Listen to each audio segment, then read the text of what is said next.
कृपापूर्वक आग्रह करते हैं।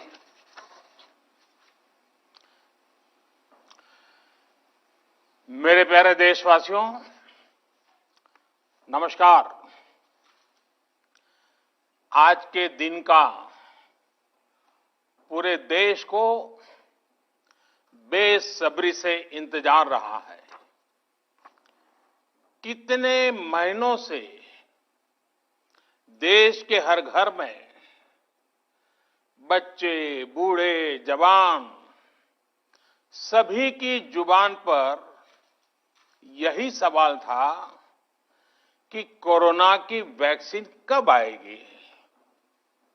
तो अब कोरोना की वैक्सीन आ गई है, बहुत कम समय में आ गई है। अब से कुछ ही मिनट बाद भारत में दुनिया का सबसे बड़ा टीकाकरण अभियान शुरू होने जा रहा है। मैं सभी देशवासियों को इसके लिए बहुत बहुत बधाई देता हूं। आज वो वैज्ञानिक, वैक्सीन रिसर्च से जुड़े अनेकों लोग विशेष रूप से प्रशंसा के हकदार हैं, जो बीते कई महीनों से कोरोना के खिलाफ वैक्सीन बनाने में जुटे थे, दिन रात जुटे थे। न उन्होंने त्योहार देखा है, न उन्होंने दिन देखा है, न उन्होंने रात देखी है। आमतौर पर एक वैक्सीन बनाने में बरसों लग जाते हैं, लेकिन इतने कम समय में एक नहीं, दो मेड इन इंडिया वैक्सीन तैयार हुई है। इतना ही नहीं, कई और वैक्सीन पर भी काम तेज गति से चल रहा है। ये भारत के सामर्थ्य, भारत की वैज्ञानिक दक्षता, भारत के टैलेंट का जीता जागता सबूत है। ऐसी ही उपलब्धियों के लिए राष्ट्रकवि रामधारी सिंह दिनकर जी ने कहा था, मानव जब जोर लगाता है, पत्थर पानी बन जाता है। भाइयों और बहनों, भारत का टीकाकरण अभियान बहुत ही मानवीय और महत्वपूर्ण सिद्धांतों पर आधारित है। जिसे सबसे ज्यादा जरूरी है, उसे सबसे पहले कोरोना का टीका लगेगा। जिसे कोरोना संक्रमण का रिस्क सबसे ज्यादा है, उसे पहले टीका लगेगा। जो हमारे डॉक्टर्स हैं, नर्सेस हैं, अस्पताल में सफाई कर्मी हैं, मेडिकल, पैरामेडिकल स्टाफ हैं, वो कोरोना की वैक्सीन के सबसे पहले हकदार हैं। चाहे वो सरकारी अस्पताल में हो या फिर प्राइवेट में, सभी को ये वैक्सीन प्राथमिकता पर लगेगी। इसके बाद उन लोगों को टीका लगाया जाएगा जिन पर जरूरी सेवाओं और देश की रक्षा या कानून व्यवस्था की जिम्मेदारी है। जैसे हमारे सुरक्षा बल हो गए, पुलिसकर्मी हो गए, फायर ब्रिगेड के लोग हो गए, सफाई कर्मचारी हो गए, इन सभी को ये वैक्सीन प्राथमिकता पर लगेगी। और मैंने जैसा पहले भी कहा है, इनकी संख्या करीब करीब 3 करोड़ होती है। इन सभी के वैक्सीनेशन का खर्च भारत सरकार द्वारा उठाया जाएगा। साथियों, इस टीकाकरण अभियान की पुख्ता तैयारियों के लिए राज्य सरकारों के सहयोग से देश के कोने-कोने में ट्रायल्स किए गए हैं, ड्राई रन्स हुए हैं। विशेष तौर पर बनाए गए कोविन डिजिटल प्लेटफॉर्म में टीकाकरण के लिए रजिस्ट्रेशन से लेकर ट्रैकिंग तक की व्यवस्था है। आपको पहला टीका लगने के बाद दूसरी डोज कब लगेगी, इसकी जानकारी भी आपके फोन पर दी जाएगी। और मैं सभी देशवासियों को ये बात फिर याद दिलाना चाहता हूं कि कोरोना वैक्सीन की 2 डोज लगनी बहुत जरूरी है। एक डोज ले लिया और फिर भूल गए, ऐसा गलती मत करना। और जैसा एक्सपर्ट्स कह रहे हैं, पहली और दूसरी डोज के बीच लगभग 1 महीने का अंतराल भी रखा जाएगा।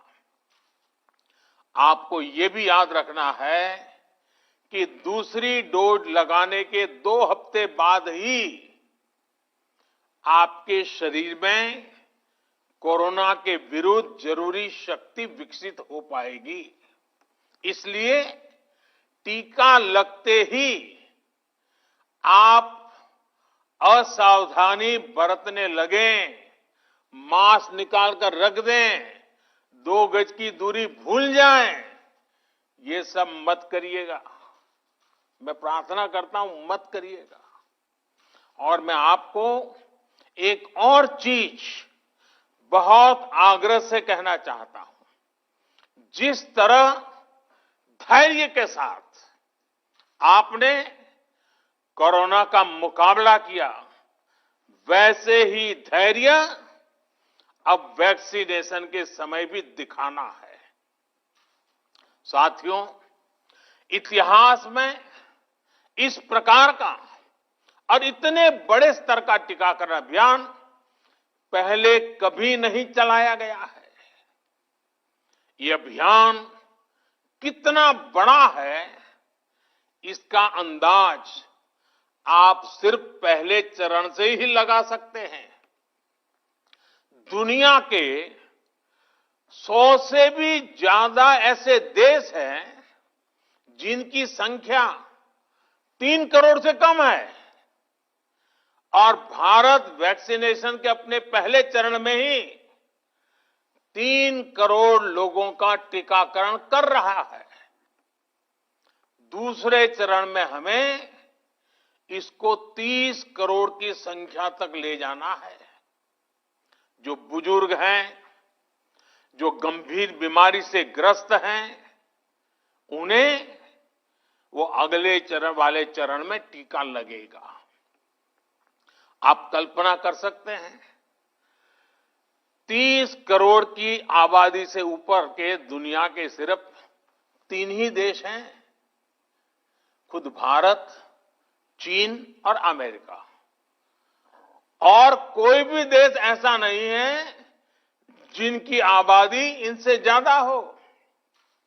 इसलिए भारत का टीकाकरण अभियान इतना बड़ा है, और इसलिए ये अभियान भारत के सामर्थ्य को दिखाता है।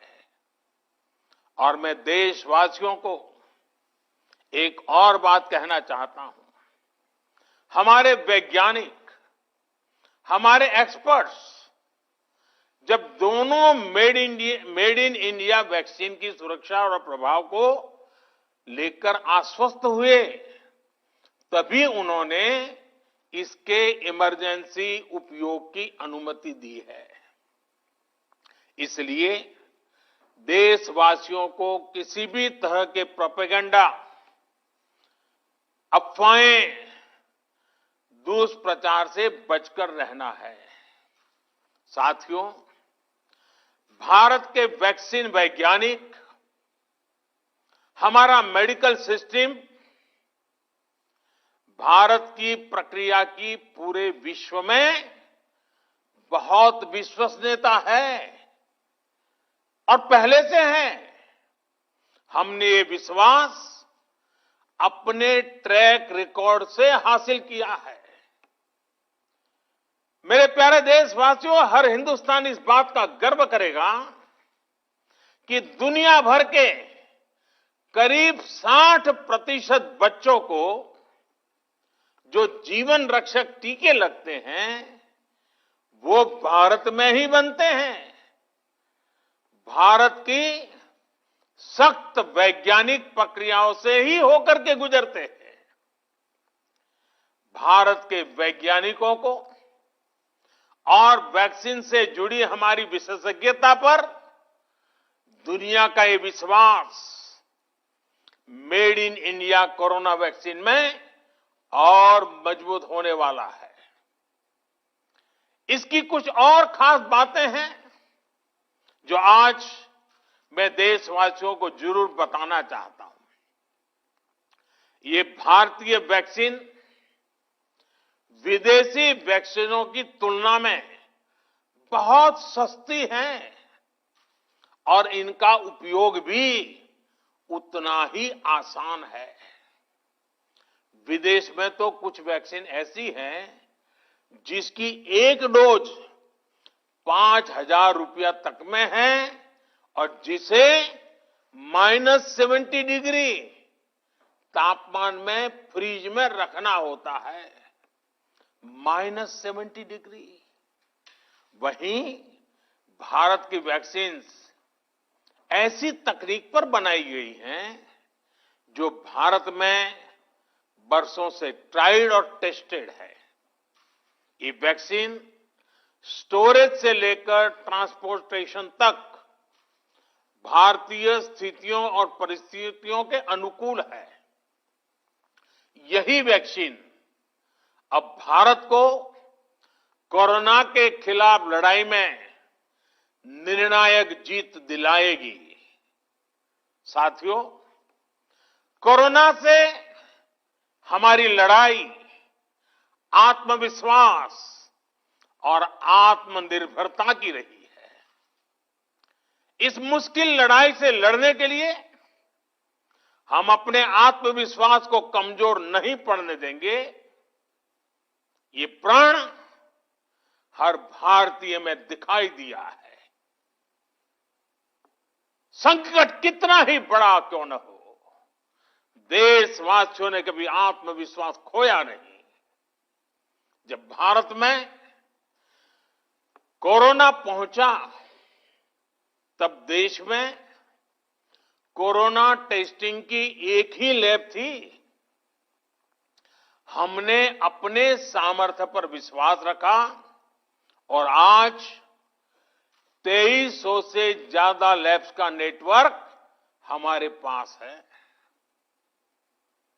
शुरुआत में हम mask, PPE kit, testing kits, ventilators जैसे जरूरी सामान के लिए भी विदेशों पर निर्भर थे। आज इन सभी सामानों के निर्माण में हम आत्मनिर्भर हो गए हैं और इनका निर्यात भी कर रहे हैं। आत्मविश्वास और आत्मनिर्भरता की इसी ताकत को हमें टीकाकरण के इस दौर में भी सशक्त कर रहा है। साथियों, महान तेलुगु कवि श्री गुराजाड़ा अप्पा राव ने कहा था, सौंत लाभम कौंत मानुको, सौंत लाभ कौंत मानुको, पौरु गुवाडिकी तोड़ू पाड़बोए, देश मंटे मट्टी कादोई, देश मंटे मनुष्य लोय। यानी हम दूसरों के काम आए, ये निस्वार्थ भाव हमारे भीतर रहना चाहिए। राष्ट्र सिर्फ मिट्टी, पानी, कंकड़, पत्थर से नहीं बनता, बल्कि राष्ट्र का अर्थ होता है हमारे लोग। कोरोना के विरुद्ध लड़ाई को संपूर्ण देश ने इसी भावना के साथ लड़ा है। आज जब हम बीते साल को देखते हैं तो एक व्यक्ति के रूप में, एक परिवार के रूप में, एक राष्ट्र के रूप में हमने बहुत कुछ सीखा है, बहुत कुछ देखा है, जाना है, समझा है। आज भारत जब अपना टीकाकरण अभियान शुरू कर रहा है तो मैं उन दिनों को भी याद कर रहा हूं। कोरोना संकट का वो दौर जब हर कोई चाहता था कि कुछ करें, लेकिन उसको उतने रास्ते नहीं सूझते थे। सामान्य तौर पर बीमारी में पूरा परिवार बीमार व्यक्ति की देखभाल के लिए जुट जाता है, लेकिन इस बीमारी ने तो बीमार को ही अकेला कर दिया। अनेकों जगह पर छोटे छोटे बीमार बच्चों को मां से दूर रहना पड़ा। मां परेशान रहती थी, मां रोती थी, लेकिन चाहकर भी कुछ कर नहीं पाती थी। बच्चे को अपनी गोद में नहीं ले पाती थी। कहीं बुजुर्ग पिता अस्पताल में अकेले अपनी बीमारी से संघर्ष करने को मजबूर थे। संतान चाहकर भी उसके पास नहीं जा पाती थी। जो हमें छोड़कर चले गए, उनको परंपरा के मुताबिक वो विदाई भी नहीं मिल सकी जिसके वो हकदार थे।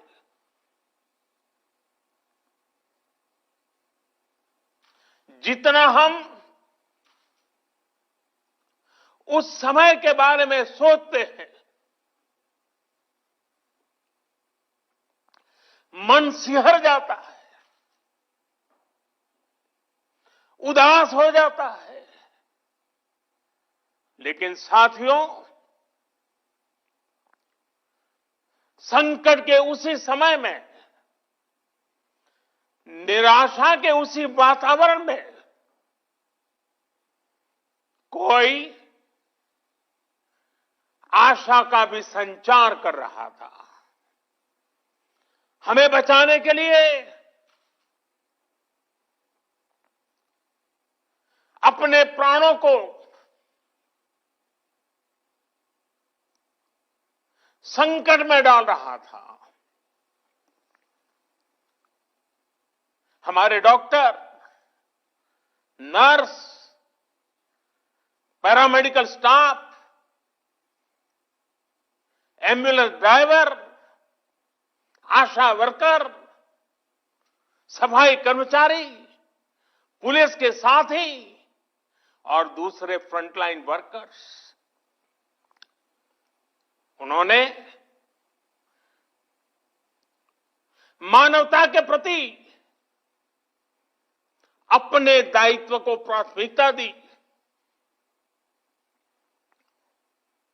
इनमें से अधिकांश तब अपने बच्चों, अपने परिवार से दूर रहे, कई कई दिन तक घर नहीं गए।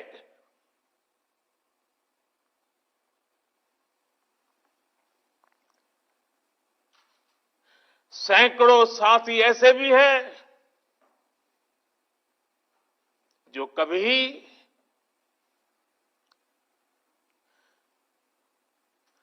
घर वापस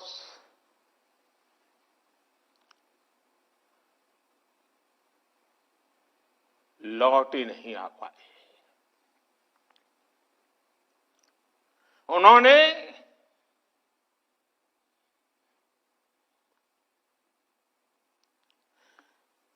एक एक जीवन को बचाने के लिए अपना जीवन आहूत कर दिया। इसलिए आज कोरोना का पहला टीका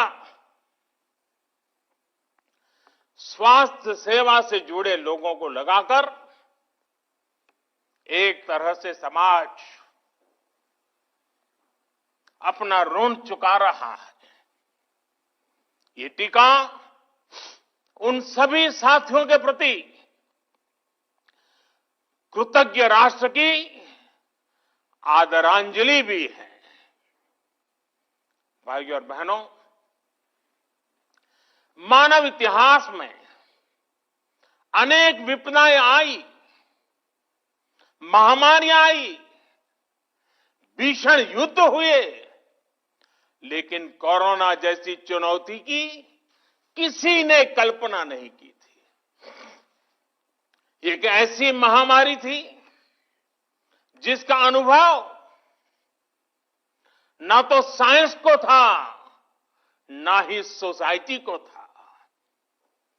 तमाम देशों से जो तस्वीरें आ रही थी, वो खबरें आ रही थी, वो पूरी दुनिया के साथ साथ हर भारतीय को विचलित कर रही थी। ऐसे हालात में दुनिया के बड़े बड़े एक्सपर्ट्स भारत को लेकर तमाम आशंकाएं जता रहे थे। लेकिन साथियों, भारत की जिस बहुत बड़ी आबादी को हमारी कमजोरी बताया जा रहा था, उसको ही हमने अपनी ताकत बना दिया। भारत ने संवेदनशीलता और सहभागिता को लड़ाई का आधार बनाया। भारत ने 24 घंटे सतर्क रहते हुए, हर घटनाक्रम पर नजर रखते हुए सही समय पर सही फैसले लिए। 30 जनवरी को भारत में कोरोना का पहला मामला मिला, लेकिन इसके 2 सप्ताह से भी पहले भारत एक हाई लेवल कमिटी बना चुका था। पिछले साल आज का ही दिन था जब हमने बाकायदा सर्वेलांस शुरू कर दिया था। 17 जनवरी 2020 वो तारीख थी जब भारत ने अपनी पहली एडवाइजरी जारी कर दी थी। भारत दुनिया के उन पहले देशों में से था जिसने अपने एयरपोर्ट्स पर यात्रियों की स्क्रीनिंग शुरू कर दी थी। साथियों, कोरोना के खिलाफ लड़ाई में भारत ने जैसी इच्छा शक्ति दिखाई है, जो साहस दिखाया है, जो सामूहिक शक्ति का परिचय करवाया है, वो आने वाली अनेक पीढ़ियों के लिए प्रेरणा का काम करेगा। याद कीजिए, जनता कर्फ्यू कोरोना के विरुद्ध हमारे समाज के संयम और अनुशासन का भी परीक्षण था, जिसमें हर देशवासी सफल हुआ। जनता कर्फ्यू ने देश को मनोवैज्ञानिक रूप से लॉकडाउन के लिए तैयार किया। हमने ताली, थाली और दिया जलाकर देश के आत्मविश्वास को ऊंचा रखा। साथियों, कोरोना जैसे अनजान दुश्मन जिसके एक्शन रिएक्शन को बड़े बड़े सामर्थ्यवान देश नहीं भांप पा रहे थे, उसके संक्रमण को रोकने का सबसे प्रभावी तरीका ही यही था कि जो जहां है वो वहीं रहे। इसलिए देश में लॉकडाउन का फैसला भी किया गया। यह निर्णय आसान नहीं था। इतनी बड़ी आबादी को घर के अंदर रखना असंभव है, इसका हमें एहसास था। और यहां तो देश में सब कुछ बंद होने जा रहा था, लॉकडाउन होने जा रहा था। इसका लोगों की रोजी रोटी पर क्या प्रभाव पड़ेगा, अर्थव्यवस्था पर क्या प्रभाव पड़ेगा, इसका आकलन भी हमारे सामने था। लेकिन देश ने जान है तो जहान है के मंत्र पर चलते हुए प्रत्येक भारतीय का जीवन बचाने को सर्वोच्च प्राथमिकता दी। और हम सभी ने ये देखा है कि कैसे तुरंत ही पूरा देश, पूरा समाज इस भावना के साथ खड़ा हो गया। अनेकों बार छोटी छोटी लेकिन महत्वपूर्ण चीजों की जानकारी देने के लिए मैंने भी अनेक बार देशवासियों के साथ सीधा संवाद किया। एक तरफ जहां गरीबों को मुफ्त भोजन की व्यवस्था की गई, तो वहीं दूध, सब्जी, राशन, गैस, दवा ऐसी जरूरी चीजों की सुचारू आपूर्ति सुनिश्चित की गई। देश में व्यवस्थाएं ठीक से चले, इसके लिए गृह मंत्रालय ने 24/7 कंट्रोल रूम शुरू किया, जिस पर हजारों कॉल्स का जवाब दिया गया, लोगों को समाधान दिया गया। साथियों, कोरोना के विरुद्ध इस लड़ाई में हमने कदम कदम पर दुनिया के सामने उदाहरण प्रस्तुत किया है। ऐसे समय में जब कुछ देशों ने अपने नागरिकों को चीन में बढ़ते कोरोना के बीच छोड़ दिया था, तब भारत चीन में फंसे हर भारतीय को वापस लेकर आया। और सिर्फ भारत के ही नहीं, हम कई दूसरे देशों के नागरिकों को भी वहां से वापस निकाल करके लाए। कोरोना काल में वंदे भारत मिशन के तहत 35 लाख से ज्यादा भारतीयों को विदेशों से भारत लाया गया। मुझे याद है, एक देश में जब भारतीयों को टेस्ट करने के लिए मशीनें कम पड़ रही थी, तो भारत ने पूरी टेस्टिंग लैब यहां से वहां भेज करके उसको वहां सजाया, लगाया, ताकि वहां से भारत आ रहे लोगों को टेस्टिंग की दिक्कत ना हो। साथियों, भारत ने इस महामारी से जिस प्रकार से मुकाबला किया, उसका लोहा आज पूरी दुनिया मान रही है।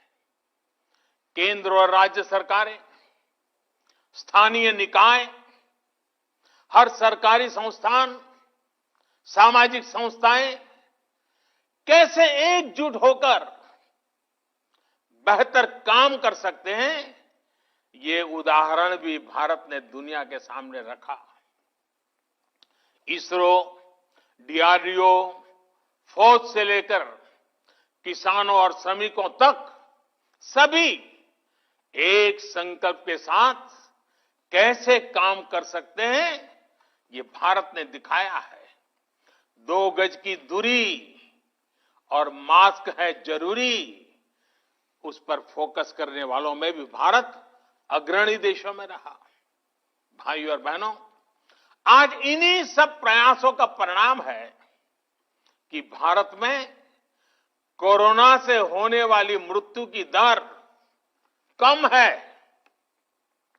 और ठीक होने वालों की दर बहुत अधिक है। देश के कई जिले ऐसे हैं जहां एक भी व्यक्ति को हमें कोरोना की वजह से खोना नहीं पड़ा।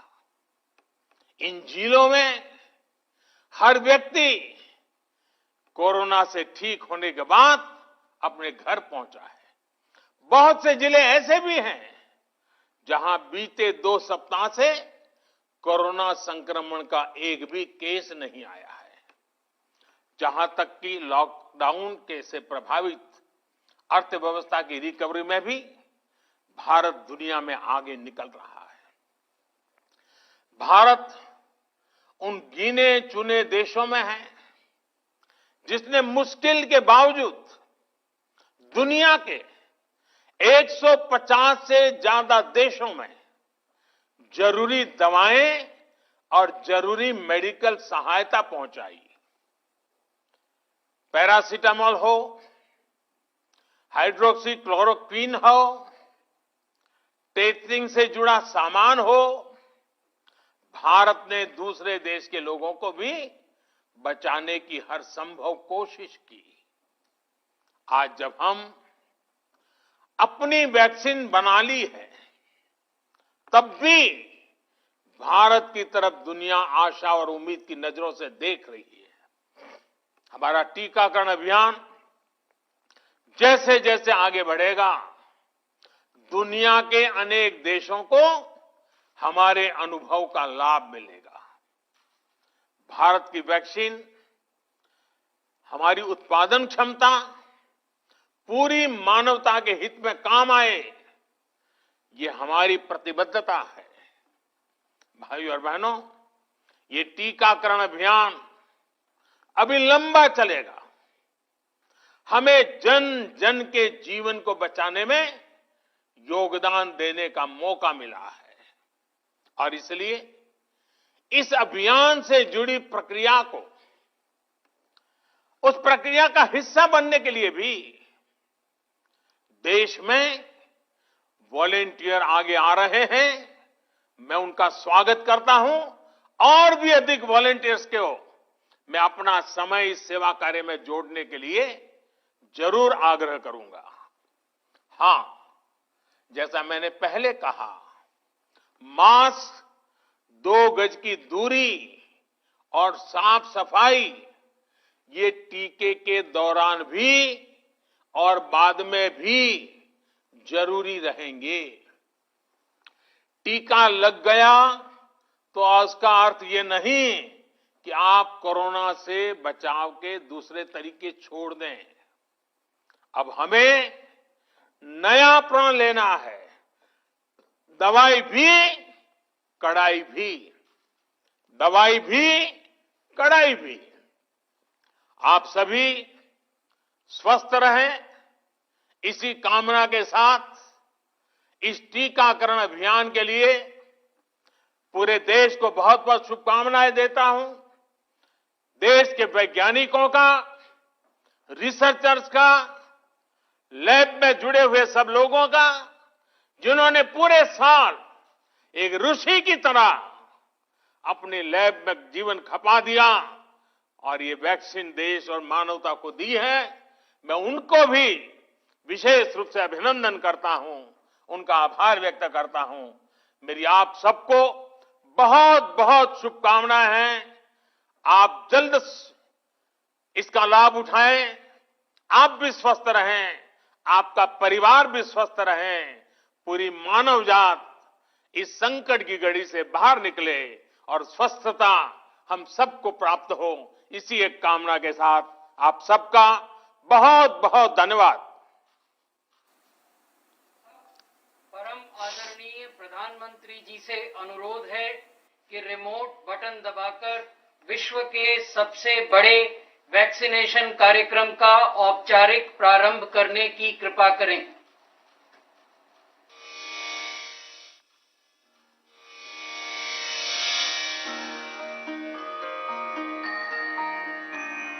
सर्वे भवन्तु सुखिनः, सर्वे सन्तु निरामया, सर्वे भवन्तु सुखिनः, सर्वे सन्तु निरामया।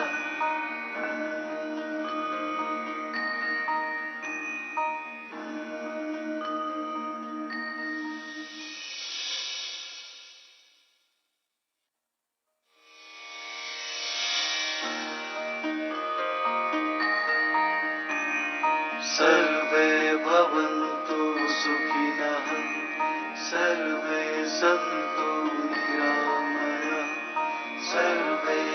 भवन्तु सुखिनः सर्वे सन्तु निरामयाः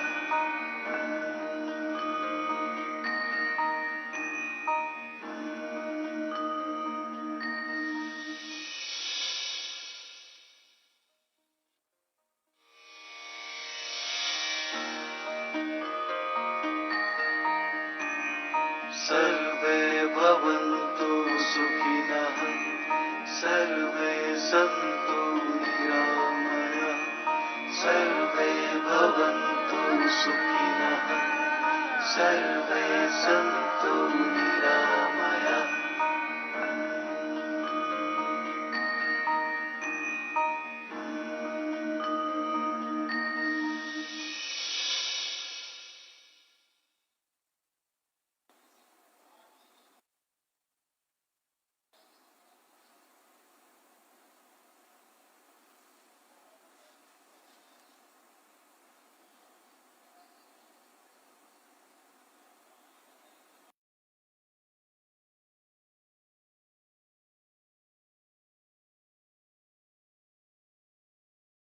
Government of India.